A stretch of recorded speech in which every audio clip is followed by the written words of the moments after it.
K Tayaramma గారి ప్రేమ సింధు నవల 10వ భాగం. హలో, రామశర్మ గారు ఉన్నారా? కాలేజీకి ఫోన్ చేసింది మందాకిని. ఎవరు? చెవిటి ప్రిన్సిపాల్ సుబ్బరామయ్య మళ్ళీ అడిగాడు. తెలుగు లెక్చరర్ రామశర్మ గారు కొంచెం గట్టిగా అంది. అమ్మా, ఇంతకీ తమరెవరు? మందాకిని. ఓ, ప్రేమ సింధు రచయిత్రి గారా? నమస్కారం అమ్మా, అదోలా నవ్వాడతను. ఇంతకీ రామశర్మ గారు? ఆయన ఉద్యోగానికి రిజైన్ చేశారమ్మా. ఎక్కడికి వెళ్ళారు? ఏమో, కరెంటు షాక్ తినట్టయింది మందాకినికి. ఫోన్ ఆమె చేతిలోంచి జారిపోయింది. ఇతను ఎక్కడికి వెళ్ళినట్టు? గబగబా మేడ దిగింది. గ్యారేజ్లోంచి కారు బయటకు తీసి స్టార్ట్ చేసింది. అది రామశర్మ ఇంటివైపుగా దూసుకుపోయింది. ఎన్నోసార్లు రామశర్మ ఇంటికి వెళ్ళింది. అందుచేత ఆమెను ఎవరూ కొత్తగా చూడలేదు. కానీ రామశర్మ ఉండే పోర్షన్ ముందు టూలెట్ బోర్డు తగిలించి ఉంది. దిగ్భ్రాంతి చెందింది మందాకిని.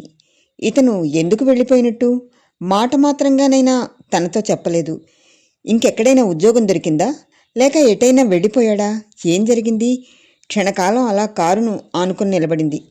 ఇంతలో 10 ఏళ్ల పాప వచ్చి, ఆంటీ, మీరు వస్తే ఈ చీటీ మీకు ఇమ్మన్నారు మాస్టారు అంటూ ఓ కాగితం అందించింది. అందించిన వెంటనే తుర్రుమందా పిల్ల. కాగితం మడత విప్పింది మందాకిని. గంగా, నేను వెళ్ళిపోతున్నాను. నా గురించి వెతకద్దు. ప్రేమే పెన్నిదిగా బతికిన మనం ఏ క్షణంలో ఏం చేస్తామో తెలియని పరిస్థితి ఏర్పడింది. పచ్చని నీ కాపురం ఎండి ఎడారి కాకుండానే నీ జీవితంలోంచి తప్పుకుంటున్నాను నేను. కేవలం ఉన్మత్తురాలిగా ప్రవర్తించక చక్కని గృహిణిగా బ్రతుకు కొనసాగించు. ఇక ఉంటా. ఇట్లు అవధాని. ఉత్తరం చదవడం ముగించిన మందాకిని కనుల నుండి వెచ్చని నీటి బిందువులు రాలాయి. అవధాని వెళ్ళిపోయాడు. తను ప్రస్తుతం జీవితంలో రాజీ పడగలదా? కారు ఎక్కి స్టార్ట్ చేసింది. అది మందాకిని నిలయం ముందాగింది. ఘట్టకుట్టిగా ప్రభాత న్యాయం అంటే ఇదే కాబోలు. ఎవరితో మాట్లాడకుండా తన గదిలోకి వెళ్ళి తలుపులు మూసుకుంది మందాకిని. ఉప్పెల్లా దుఃఖం పొంగుకొస్తుండగా మంచం మీద వాలిపోయింది. వెచ్చని కన్నీటితో తలగడా తడిసిపోయింది. ఆమె వయస్సు, మేధస్సు, ఇంగితం అన్నీ ఆ క్షణంలో ఎటుపోయాయో తెలియడం లేదు. సుదూర తీరాల్లో ప్రేమ సింధువు కనిపిస్తోంది. రక్తగడ్డలాంటి సూర్యుడు సింధువులోంచి పైకొస్తున్నాడు. అసలు అవధాని ఎవరు? తనెవరు? ఇది ఏనాటి అనుబంధం? అలా అలా మనసు గతంలోకి జారిపోయింది. గుడిగంటలు మ్రోగాయి. దుర్గగుడిలో అర్చన జరుగుతున్నట్టుంది. కాళీ అందేలు సందడి చేస్తూ ఉండగా గుడివైపు పరిగెత్తింది గంగ. పెద్ద జెరీ బార్డర్ ఉన్న పట్టుపరికిణి కుచ్చిళ్లు కాలికి అడ్డుపడుతున్నాయి. పల్చని జెరీ వల్లెవాటు గాలికి ఎగురుతోంది. కటి ప్రదేశం మీద బంగారు జత కుచ్చులు మనోజ్ఞంగా కదలాడుతున్నాయి. గంగ వయస్సు 16. ఏయ్ పిడుగు, ఎటు పరిగెడుతున్నావు?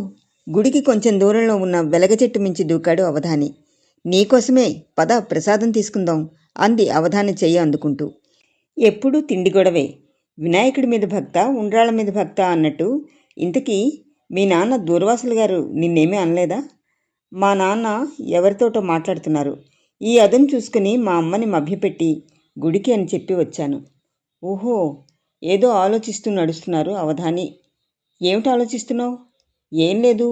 మా నాన్న రాజమహేంద్రవరం వెళ్ళి విద్వాన్ చదువుకోమంటున్నాడు. నాకేమో ఇంగ్లీష్ చదువులు చదవాలని ఉంది. కానీ ఆర్థిక స్తోమత అంతగా లేని మా నాన్న నన్ను అంత పెద్ద చదువులు చదివించరు. ఈ చదువు అయితే ఉచిత భోజన వసతులు లభిస్తాయి. సన్నని జీర ధ్వనించింది అవధాని గొంతులో. నీ ప్రయాణం ఎప్పుడు? మరో 4 రోజుల్లో. అయితే వెళుతున్నావా? క్షణకాలం మౌనం వహించి తర్వాత అన్నాడు అవధాని. నా చదువు కనీసం 5 సంవత్సరాలు పడుతుంది. మా అమ్మేమో ఈ గుడి పూజారిగానే ఉండిపోమంటుంది. మా నాన్న కూడా పెద్దవాడైపోతున్నాడు. దుర్గగుడి పూజారిగానే మిగిలిపోవాలని ఉంది నాకు. ఈ చదువులు కూడు పెడతాయా, గుడ్డ పెడతాయా? నిరాశ ధ్వనించింది అవధాని గొంతులో. ఈ చదువురాని ముద్దబ్బాయిని ఎవరు పెళ్లి చేసుకుంటారు అంటూ నవ్వింది గంగ. నేను చదువుకొని తిరిగి వచ్చేసరికి ఏ రాజకుమారుడైనా ఈ అందాల బొమ్మను వరిస్తే వరిస్తే ఏమవుతుంది? చక్కగా ఏ డాక్టరు భార్యగానో, లాయర్ భార్యగానో చలామణి అవుతాను. అవునులే, నా మీద, నా ప్రేమ మీద నీకింత నమ్మకం అన్నమాట. ఉడుకుమొత్తనం ధ్వనించింది అవధాని గొంతులో. అవధాని ముఖంలోకి ఓసారి పరిశీలనగా చూసి, అవధాని, ఏనాటికైనా ఈ గంగ నీదే. ఈ అభిప్రాయానికి తిరుగుండదు. గంగ గొంతులో దృఢత్వం చోటు చేసుకుంది. నా గంగ అంటూ చేతులు చాచి పిలిచాడు అవధాని. గంగ అతని గుండెల మీద తల ఆనించింది, ఏదో తన్మయత్వానికి లోనవుతూ. అవధానికి 18 ఏళ్లుంటాయి. నుదుట విభూది రేఖలు, చిన్న పిలక జుట్టు, ధోవతి, పై ఉత్తరీయం ధరిస్తాడు. 2 పూట్ల సంధ్య వారుస్తాడు. శబ్దాలు అమరం వల్లెవేస్తాడు.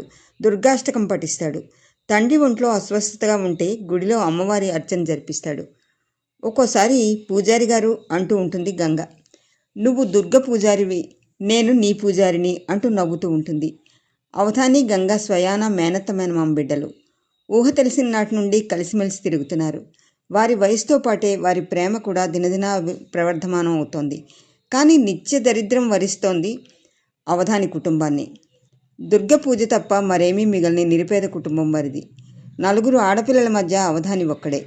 వీరిని కన్నందుకు అనుక్షణం బాధపడుతూ ఉంటాడు సూర్యన అవధాని. పూర్వీకులు సంపాదించిన కొంత మాగాణి, తర్వాత స్వయంగా సంపాదించుకున్నది కొంత గంగ తండ్రిది. గంగ తండ్రి జగన్నాథ అవధాని ధనం, డాబు, దర్పం గలవాడు. 2 సంతానం, కొడుకు లక్ష్మణ్, కూతురు గంగ. చెల్లెలన్న బావ అన్న చిన్నచూపు జగన్నాథం అవధానికి. 2 కుటుంబాలకి తీరని వైరం. చాలా రోజులై ఆ ఇంటి మీద కాకి ఈ ఇంటి మీద వాడడం లేదు. కానీ గంగా అవధానులది ఒకే మాట, ఒకే భాష, ఒకే హృదయం. వారిది మనోజ్ఞ ప్రేమ సామ్రాజ్యం. ఆ ప్రేమ సామ్రాజ్యం సుస్థిరతను పొందుతుందో లేక విచ్ఛిన్నతను పొందుతుందో కాలమే నిర్ణయించాలి. సశేషం.